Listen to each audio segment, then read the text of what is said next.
To share another option with you, Randall, and that's if the possibility if one of your children has a larger backyard space, if they would invite you over to host your own tiny home in their backyard. Because essentially you move to the city, be closer to them, and there's a very big difference in being 6 feet away in the basement or the attic versus being 25 feet away in the backyard, because you're sometimes further than your neighbor.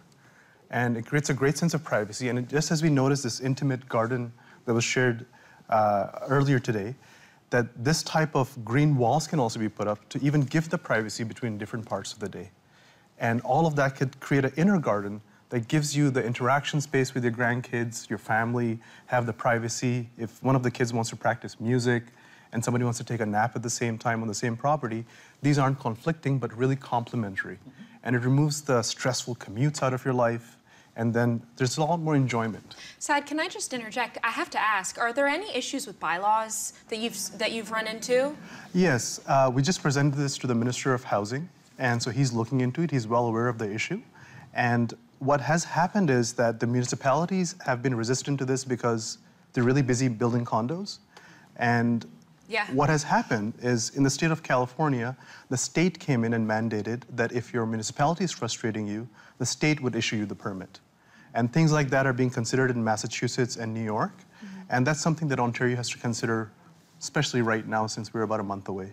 Is there any province in Canada that's doing it right? Vancouver City has allowed this citywide, and Ottawa's our champion here. So if anybody's here in Ottawa and they have a larger backyard, you're legally allowed to build a coach house in your backyard. So we're not asking for anything new. We just want the benefits of Ottawa available to the Torontonians. And those are temporary structures, or? No, these are permanent modular constructions. So they would be made off-site, and they would come onto your property in panels, and there'd be only a few weeks of disturbance. And you would have a fully tax-paying, code-following unit in your backyard then. And the bedrooms can be on the main floor? In fact, we're focusing on a single floor, fully accessible design. And part of it is not to band-aid with ramps afterwards, but to have it built into the design where the land just gradually comes onto the property, and the kitchen, living room, and everything, and even the bedroom is available on the main floor for later stages of life. And if need be, there could be a second floor, a loft space if required for kids or a caregiver to be supporting there.